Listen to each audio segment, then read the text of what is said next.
एक बार फिर से स्वागत करता हूँ आप सभी का।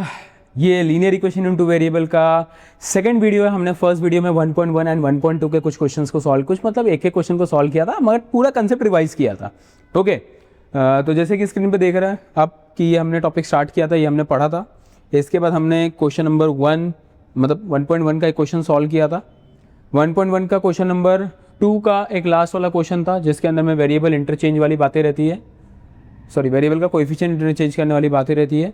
फिर हमने एक 1.2 का एक क्वेश्चन सॉल्व किया था ग्राफिकल मेथड पे, और उसका मैंने आपको आंसर कमेंट बॉक्स में डालने के लिए बोला था, क्योंकि यहाँ पर मैं ग्राफ बना करके एग्जैक्टली आंसर नहीं निकाल सकता हूँ। तो मैंने सारी चीज़ें एक्सप्लेन कर दी थी आपको, एंड इसके बाद मैंने ये आपको बोला था कि आपको उसको ग्राफ में डालना है। ग्राफ बनाते वक्त में आपको कुछ चीज़ों का ध्यान में रखना है, एंड वो सारी चीज़ें हमने देख ली थी।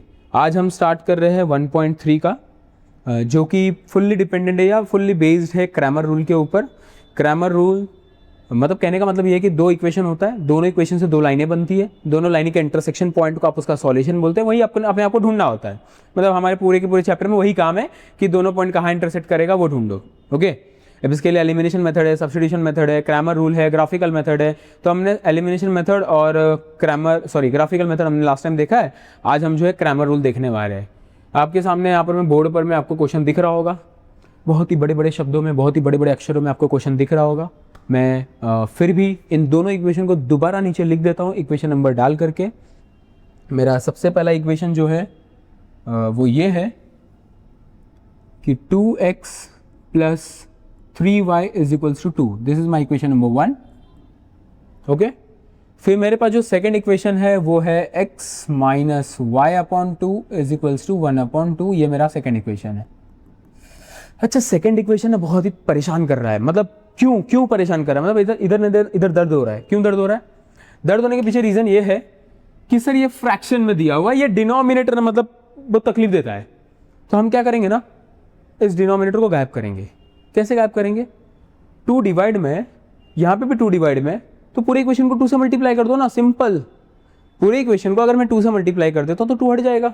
तो मैंने क्या लिखा, मल्टीप्लाई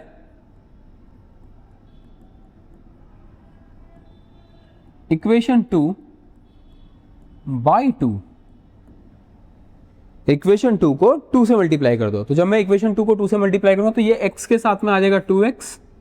यहां पर में क्या होगा, 2 इंटू वाई अपॉन 2 होगा, एंड यहां पर में भी सेम 1/2 इंटू 2 होगा। तो 2 कैंसिल, ये 2 कैंसिल।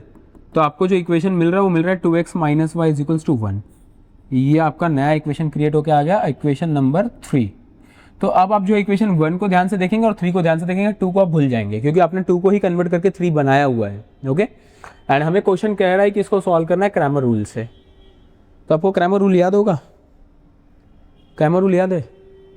नहीं याद है तो भी टेंशन लेने की कोई ज़रूरत नहीं है। हम यहाँ पे सॉल्व कर रहे हैं, एंड आप मेरे साथ बने रहें, कॉपी पेन उठा लें, ठीक है, देखें कैसे करना है। वैसे भी हमने ये रिविज़न सीरीज शुरू किया हुआ है। रिवीजन सीरीज़ का चैप्टर नंबर 1 का सेकेंड वीडियो है ये 1.3 का। देखिए, मैंने 2 इक्वेशन तो बना लिया है। अब एक इक्वेशन है मेरे पास में ये वाला, एंड दूसरा इक्वेशन है ये वाला। दोनों इक्वेशन को हमें करना क्या होता है, a1x b1y c1 a2x b2y c2, इसके साथ में हमें कंपेयर करके a, b और c की वैल्यू निकालनी होती है। तो मैं यहाँ पर मैं वो चीज़ें लिख देता हूँ। इंपॉर्टेंटली मुझे क्या करना है, ध्यान से देखना, आप ध्यान से देखना। मैंने क्या लिखा, कंपेयर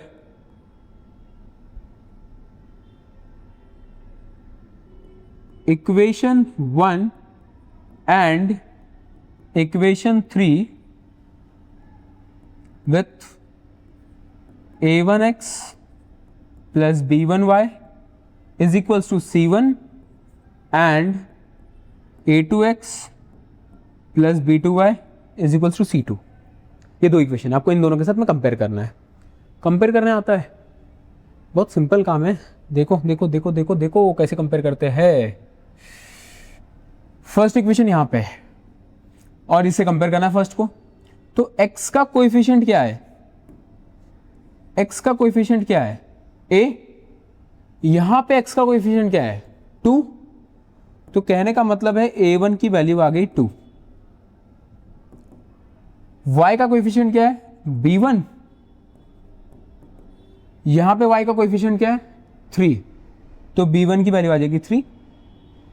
फिर यहाँ पे आप देख रहे हो कांस्टेंट 1 यानी कि c1, तो यहाँ पर में c1 की वैल्यू क्या आ जाएगी 2। ये आपका फर्स्ट इक्वेशन का a1 b1 c1 आ गया। अब हम बढ़ते हैं इक्वेशन नंबर 2 पे, मतलब इक्वेशन 3 पे। 2 को तो कन्वर्ट करके मैंने 3 बनाया है। सेम x का कोएफिशिएंट यहाँ पे a2, और आप यहां पर मैं x का कोएफिशिएंट देख पा रहे हो, यह है 2। फिर y का कोएफिशिएंट आपको दिख रहा है b2, एंड यहां पे y का कोएफिशिएंट कुछ नहीं है, मतलब कि है 1। एक मिनट, साइन के साथ लिखना है। अगर साइन आपने मिस किया तो हो गया बंटाधार, बेड़ा गर्क हो जाएगा। साइन मिस मत करना, पूरा मेहनत करने के बाद भी पूरा पानी में जाएगा, तो साइन मिस मत करना। y का कोएफिशिएंट 1 है, बट ये -1 है। अच्छा, बाकी में क्यों नहीं लिखा साइन सर? अबे बाकी सब प्लस है, और प्लस लिखो या मत लिखो क्या फर्क पड़ता है, नहीं भी लिखा हो तो भी तो प्लस ही है। बट माइनस वाला ऐसा नहीं है ना, अगर माइनस है तो लिखना पड़ेगा। चलो C2 की बात करें, C2 इक्वल टू के बाद 1 है, तो ये मेरा A1 A2 B1 B2 C1 C2 सब मिल गया मुझे। अब क्रैमर रूल ये कहता था कि भाई आपको D निकालना है, फिर dx निकालना है, और फिर dy निकालना है, ठीक है। एंड मुझे तो पता है dx और dy कैसे निकाला जाता है। चलो देखो, येलो के साथ ही करते हैं। नहीं जान दो, छोड़ो, व्हाइट पे आ जाते हैं। बहुत समय हो गया व्हाइट का इस्तेमाल नहीं किया हम, व्हाइट पेन का। ठीक है, चलो देखो, वैसे भी स्टाइलस व्हाइट, बोर्ड पे भी व्हाइट चलेगा, क्या फर्क पड़ता है। देखो, since d is equals to a1 a2 b1 b2, याद है कि नहीं है? याद है, ठीक है, याद है।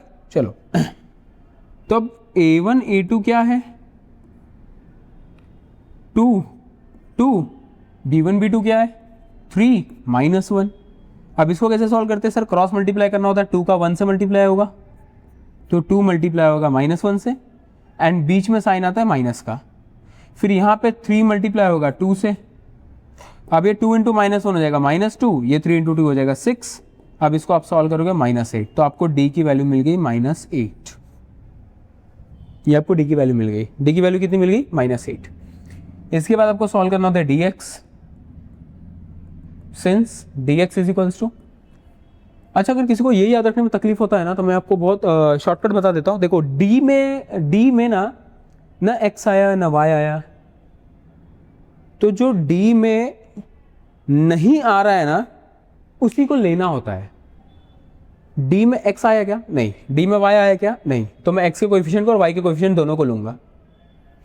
dx में x आया ना, तो मैं x के कोएफिशिएंट को नहीं लूंगा, मैं सिर्फ y के कोएफिशिएंट को लूंगा, और y का कोएफिशिएंट का पोजीशन राइट साइड में वैसा का वैसे ही रहेगा, मतलब b1 b2 ऐसे ही रहेगा। इसके साथ कोई छेड़खानी मत करना, नहीं तो 3 मार्क्स गए। अच्छा, तो फिर अब मतलब मैंने a1 a2 को मुझे हटाना है, क्योंकि सर ये dx है, तो x वाला कोएफिशिएंट नहीं होना चाहिए।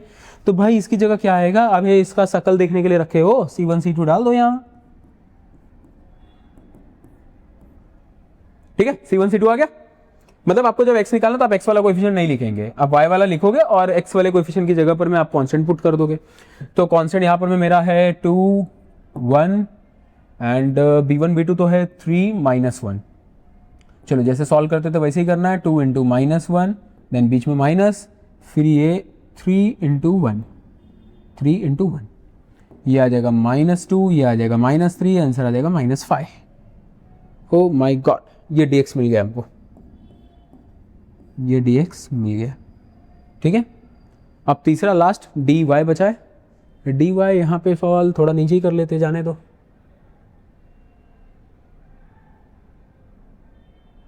थोड़ा सा जूम इन कर लेता हूँ, सॉरी, हाँ जूम इन बराबर, ठीक है।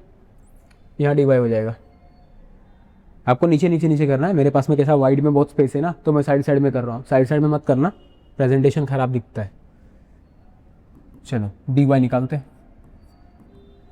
dy, ठीक है।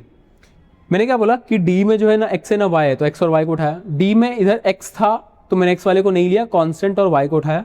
अब यहाँ पे y है तो मैं x और कांस्टेंट को उठाऊंगा, मतलब a1 a2 अभी जो y वाला नहीं लूँगा, y वाला b है ना, तो उसको नहीं लेना है। C1 C2, A1 A2 की वैल्यू क्या थी 2 2, C1 C2 क्या थी 2 1, तो ये 2 2 ये 2 1। अब ये तो बचपन से करते आ रहे हम क्रॉस मल्टीप्लाई, बीच में माइनस करना है, यहाँ पे ये 2 × 2 हो जाएगा, ये 2 1 ज़ा 2, ये 2 2 ज़ा 4, माइनस करोगे आंसर आएगा -2। क्यों आया -2? क्योंकि ग्रेटर नंबर साइन माइनस में है। तो मुझे d मिल गया, dx मिल गया, dy मिल गया। ठीक है, अब हमें फॉर्मूला पता है, क्या पता है? By Cramer rule. Cramer rule ये कहता है कि x निकालने के लिए dx को d से डिवाइड कर दो। अच्छा, कर देते हैं। dx है -5, d है -8, minus minus cancel, you will get 5/8। आपको x मिल गया।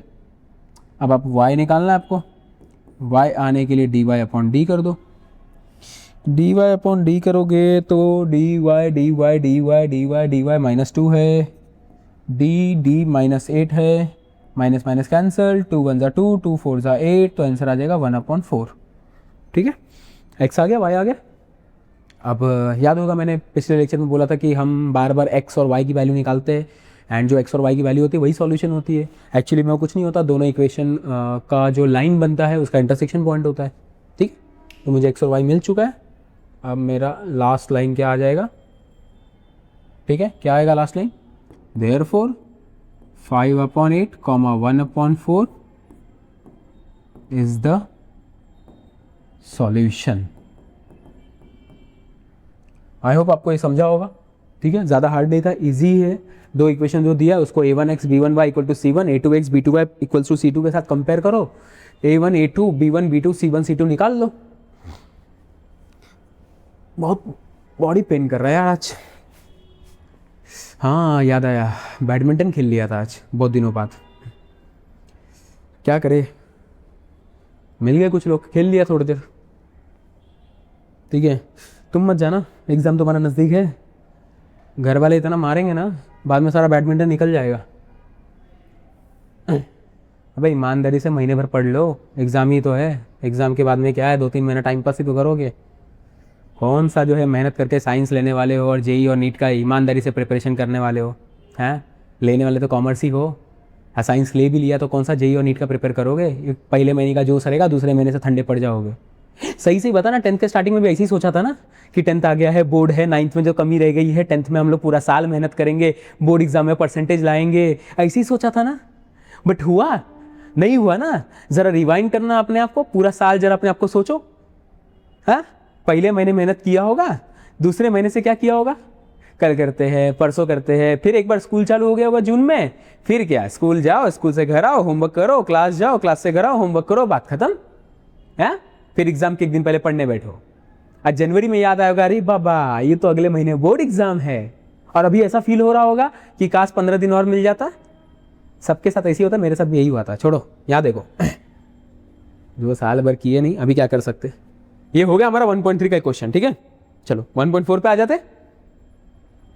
ये आपका 1.4 में ना ऐसे ही कुछ क्वेश्चंस दिए हुए हैं, एंड ये भी कोई बहुत ज़्यादा हार्ड नहीं है। करना क्या होता है, देखो जरा ध्यान से देखो। अगर आपकी आंखें खुली है ना, अगर आपकी आंखें खुली है तो आपको दिखाई दे रहा होगा कि सर ये जो पार्ट है ये तो यहां भी है। अच्छा, यहां पे जो पार्ट है वो भी यहां है। अगर आप इतना देख पा रहे हैं तो आपने इस क्वेश्चन का तोड़ निकाल लिया है। कैसे? सिर्फ ये पार्ट नहीं, ये पूरा पार्ट जो है, पूरा पार्ट, ये पूरा पार्ट यहां है, दिख रहा है? ये पूरा पार्ट जो यहां है, ये पूरा पार्ट यहां है, दिख रहा है?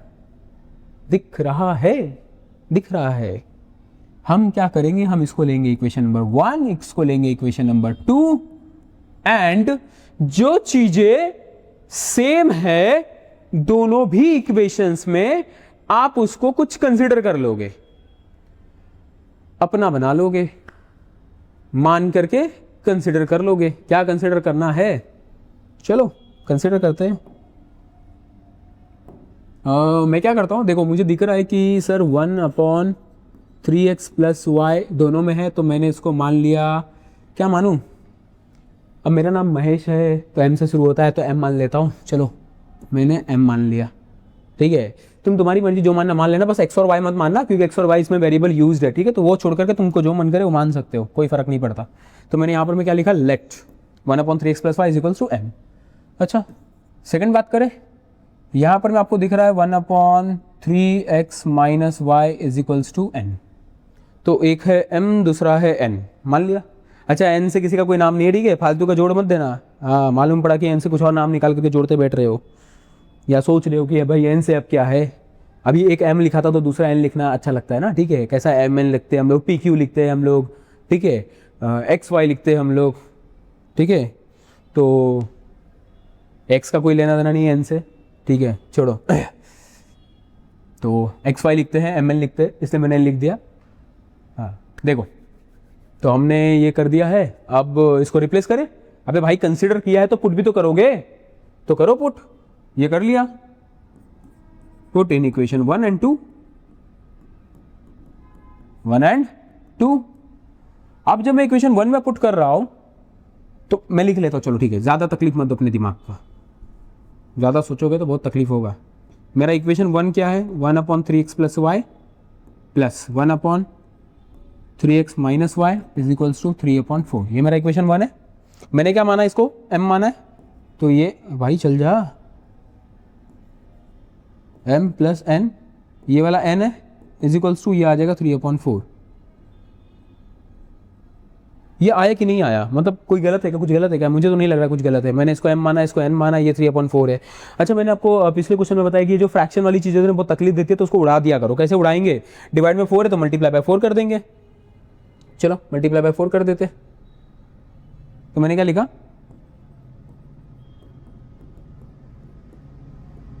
मल्टीप्लाई अबव इक्वेशन बाय 4, तो ये हो जाएगा 4m, ये हो जाएगा 4n, और ये हो जाएगा 3/4 multiply by 4, 4 cancel, therefore 4m + 4n is equals to 3, ठीक है। एंड ये आ गया आपका इक्वेशन नंबर 3, ठीक है, ये आ गया आपका इक्वेशन नंबर 3, ठीक है। अच्छा, 1.1 का जो लास्ट क्वेश्चन मैंने करवाया था ना, वो 49 वाला, कुछ उस तरीके से यहाँ पे भी चलता है, मतलब थोड़ा सा डिफरेंस है। वहाँ पर हम लोग क्या करते हैं कि कोएफिशिएंट इंटरचेंज था तो एक बार ऐड करके नया इक्वेशन बनाते हैं, एक बार सब्ट्रैक्ट करके नया इक्वेशन बनाते हैं। 1.4 में क्या करते हैं हम लोग, कंसिडर करके फिर एक नया इक्वेशन बनता है, दूसरे वाले को भी कंसिडर किया तो उसका भी नया इक्वेशन बनता है, फिर उसको सॉल्व करना पड़ेगा, फिर वापस XY निकालना पड़ेगा, बहुत तकलीफ है भाई। चलो देखो, पहला तो हो गया, अब इक्वेशन 2 की बारी। इक्वेशन 2 डिटेल में देख लो जरा क्या था, यहाँ कर दूँ क्या इक्वेशन 2?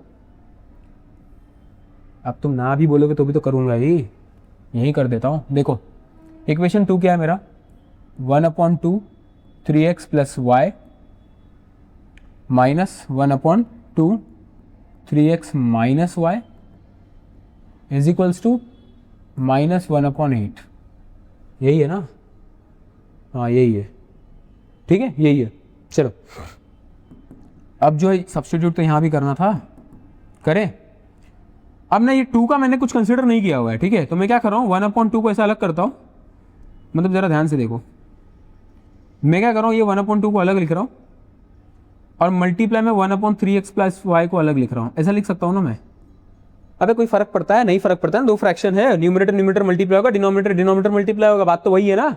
मैं इसको सेपरेट कर सकता हूँ ना, कर सकता हूँ। सेम काम यहाँ पे भी है, -1/2 अलग रखो, मल्टीप्लाई 1/3x - y अलग रखो, इज इक्वल्स टू -1/8। देख रहे हो? चलो अब मैंने क्या किया, 1/2 ऐसे रहने दिया, एंड ये पूरा का पूरा वैल्यू क्या था, m था, तो मल्टीप्लाई में आ जाएगा m, माइनस 1/2 ऐसे रहेगा, ये पूरा का पूरा n था, तो मल्टीप्लाई में n आ जाएगा, ये आ जाएगा -1/8, ठीक है, इतना हो गया। अब यहाँ पे 2 है, यहाँ पे 2 है, यहाँ पे 8 है, तो अगर मैं 2 से मल्टीप्लाई करता हूँ तो ये 2 हट जाएगा, 2 हट जाएगा, बट ये 8 नहीं हटेगा। तो ऐसा नंबर लो जिससे तीनों ही डिनोमिनेटर हट जाए। तो मैंने क्या सोचा, अरे 8 से कर देता हूँ, सब हट जाएगा। तो मैंने क्या लिखा यहाँ पर, मैं मल्टीप्लाई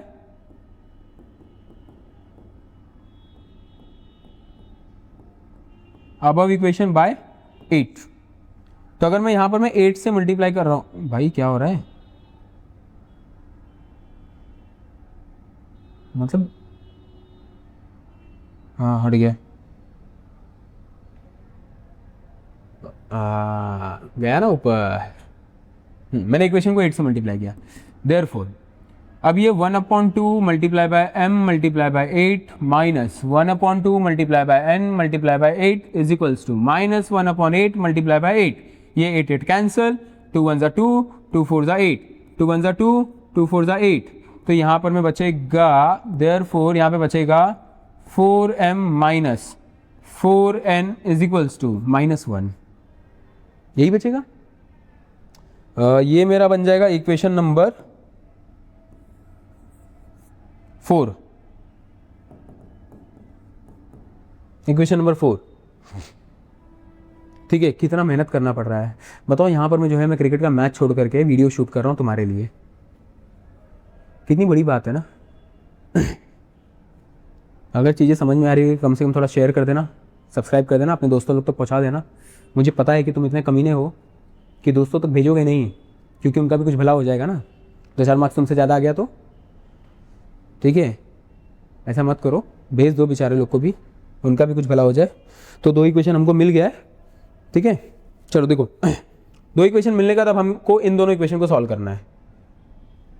हाँ, अब मैं क्या देख रहा हूँ कि सर ये 4n, ये भी 4n और साइन भी अपोजिट है। मैंने बताया था कि जिस भी वेरिएबल को एलिमिनेट करना चाहो उसका कोएफिशिएंट सेम होना चाहिए, साइन अपोजिट होना चाहिए। अगर साइन अपोजिट है तो ऐड करोगे, साइन सेम है तो सब्ट्रैक्ट करोगे, कोएफिशिएंट सेम नहीं है तो मल्टीप्लाई करोगे। ठीक है, मल्टीप्लाई करोगे मतलब किसी एक नंबर से मल्टीप्लाई करोगे जिससे कोएफिशिएंट सेम हो जाए। दोनों इक्वेशन को मल्टीप्लाई नहीं करना है।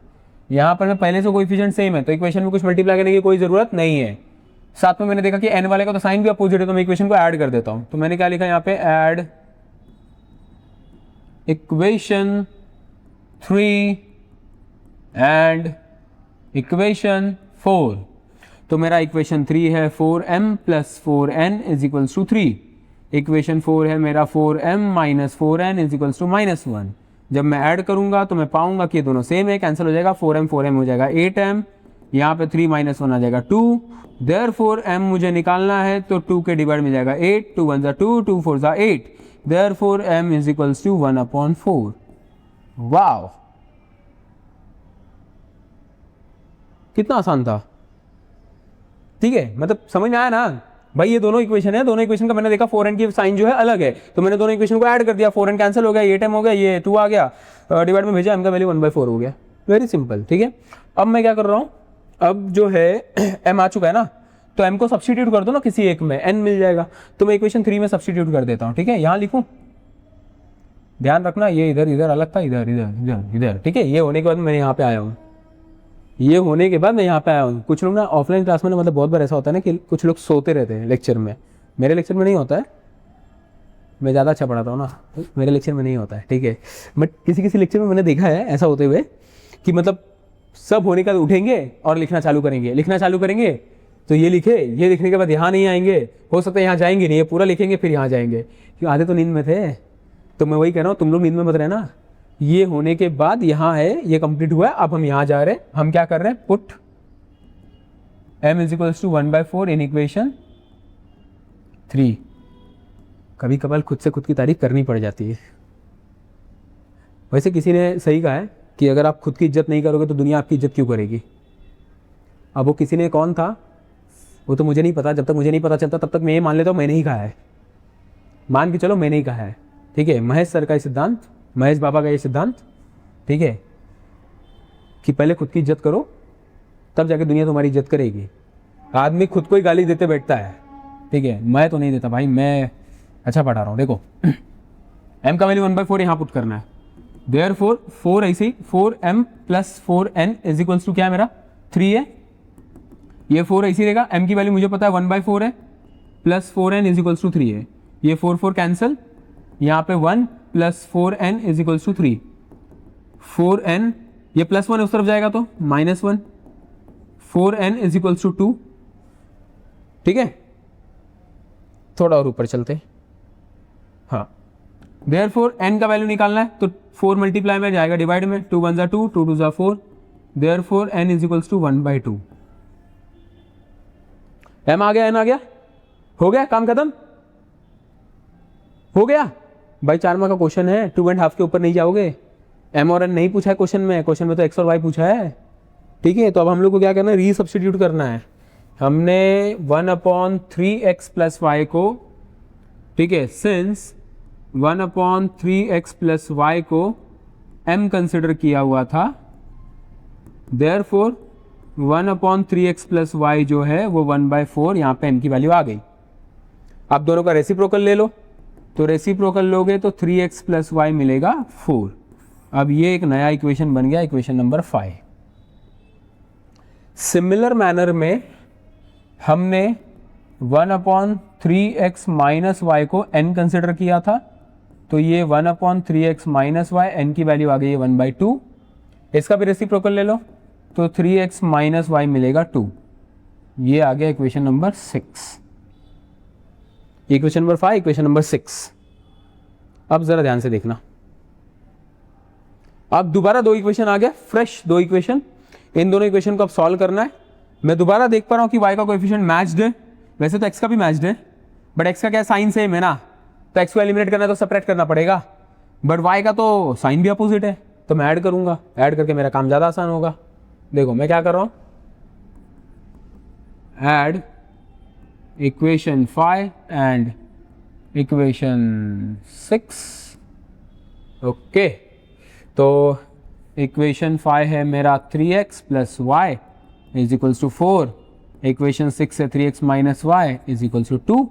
ऐड करो, ये cancel, 3x 6x, 2 4 6, therefore x का वैल्यू 6/6, कैंसिल करोगे देयरफॉर x का value 1।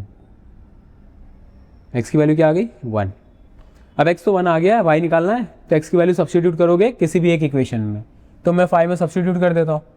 Put x equals to 1 in equation 5, तो मेरा इक्वेशन 5 है 3x plus y is equals to 4, therefore 3 into 1 plus y is equals to 4, therefore 3 1 जा 3 plus y is equals to 4, therefore y is equals to 4 minus 3, therefore y is equals to 1। भाई x भी 1 y भी 1, मतलब इतनी सी value निकालने के लिए इतना परेशान किया इस क्वेश्चन ने। मतलब आदमी सोचे कि यार मतलब इतना तकलीफ दे रहा है तो कुछ तो वैल्यू आएगी, मतलब 1 और 1 आने के लिए इतना किया था हमने, हैं 1 और 1 आने के लिए, बट ठीक है अब आ गया है। एक्चुअली 1 और 1 आने के लिए नहीं, 4 मार्क पाने के लिए किया था, और 4 मार्क पाने के लिए करना पड़ेगा। तो हमें x और y तो मिल गया, यही हमारा फाइनल आंसर है। तो हम लिखेंगे 1,1 इज द सॉल्यूशन। अच्छा, कभी कभी ना किसी को डाउट होता है, मतलब कुछ बच्चे ऐसे होते हैं ना जिनको ऐसा लगता है कि मतलब मैंने जो आंसर निकाला वो राइट है कि नहीं है, मतलब खुद पे ना कॉन्फिडेंट नहीं होता, उनको कॉन्फिडेंस नहीं होता ना, डाउट में रहता है हमेशा, और अपने ही स्टेप्स को बार बार चेक करते रहते हैं, और बार बार चेक करने के चक्कर में और गलती कर देते हैं। तो उनके लिए मैं बता देता हूँ एक तरीका कि आपको जो फाइनल आंसर आया आप इसको दोबारा इक्वेशन में पुट करके देखो, अगर LHS और RHS सेम आ रहा है तो आपने राइट निकाला है। करके देख ले एक बार, 1 और 1 आया है,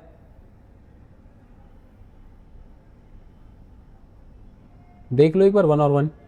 अगर मैं यहाँ पे 1 डालता हूँ, यहाँ पे भी 1 डालता हूँ, तो 1/4 हो जाएगा, ये 3 1 3 प्लस 1 1/4 हो जाएगा। सेकंड वाला यहाँ पर मैं देखो, यहाँ पे 1/3 1 3 माइनस 1 1/2 हो जाएगा। अब इसको करना है, क्रॉस मल्टीप्लाई करो, 2 1 2, 4 1 4, 2 4 8, 6/8, 2 से कट करोगे 3/4। Oh my God, it is matched, match हो गया, मैच हो गया, मतलब मैंने जो 1 और 1 निकाला आंसर वो राइट है, उसमें कुछ भी प्रॉब्लम नहीं है, ठीक है। तो हम एक बार दोबारा शॉर्ट में देख लें क्या किया मैंने देखा कि ये दोनों मैच हो रहे हैं, दोनों मैच हो रहा है, मैंने इसको कंसिडर किया m और n, इसको सब्स्टिट्यूट किया, मेरे पास 2 इक्वेशन बन के रेडी हो गया। पहला इक्वेशन मुझे यहाँ दिखाई दे रहा है m प्लस n 3/4 के फॉर्म में, यहाँ पे दूसरा इक्वेशन, ठीक है। अच्छा 3/4 के फॉर्म में तो मैंने 4 से मल्टीप्लाई भी किया था, तो मल्टीप्लाई करके मतलब डिनोमिनेटर परेशान करता है हमेशा, तो मैंने 4 हटा दिया, ये इक्वेशन 3। यहाँ पर मैं भी सेम काम, इक्वेशन 4, फिर इन दोनों को मैंने साइमल्टेनियसली सॉल्व किया, और हमें दिखाई दे रहा था कि 4n का जो साइन है वो पहले से अपोजिट है, अगर साइन पहले से अपोजिट है तो उसको ऐड कर दो, और अगर साइन सेम निकला तो सब्ट्रैक्ट करो, क्योंकि भाई +5 -5 तभी तो 0 होगा, साइन तो अपोजिट चाहिए ना हमें, ठीक है। तो पहले से साइन अपोजिट था तो तकलीफ ज़्यादा था ही नहीं, तो मैंने ऐड किया, ऐड करते मुझे m मिल गया, n मिल गया। अब इतने पे छोड़ मत देना, क्योंकि m और n फाइनल क्वेश्चन नहीं है, मतलब फाइनल आंसर नहीं है आपका, आपको निकालना है x और y। तो आपने कुछ सब्स्टिट्यूट किया था, याद है, याद आया हाँ याद आया, ठीक है। तो हम उसको रीसब्स्टिट्यूट करेंगे। रीसब्स्टिट्यूट करने के बाद हम दोबारा एक नया इक्वेशन पहुंचेंगे, यहाँ पे भी एक नया इक्वेशन पहुंचेंगे, इन दोनों को भी सॉल्व करना है। सेम यहाँ पे भी y का कोएफिशिएंट सेम था और साथ में साइन अपोजिट था, तो मैंने ऐड कर दिया, x निकला y निकला। मतलब बताओ ये 1 1 इतनी चिंदी से आंसर लाने के लिए हम लोग को इतना बड़ा सॉल्व करना पड़ा है कि नहीं, ठीक है। बड़े चिंदी सा आंसर ही जो है तुमको 4 मार्क्स देगा बोर्ड में, ठीक है। तो 1.4 का मैंने जो कंसेप्ट था या जो जिस टाइप के क्वेश्चन थे वो रिवाइज करवा दिया है। अब हम नेक्स्ट एपिसोड में यानी नेक्स्ट डे मिलेंगे 1.5, और जो प्रॉब्लम सेट का एक आध दो क्वेश्चन रहेगा बचा हुआ या कुछ इंपॉर्टेंट क्वेश्चन रहेगा जिसमें मैं वर्ड प्रॉब्लम करवाऊंगा, वो देखने के लिए आप चैनल के साथ जुड़े रहें, ठीक है।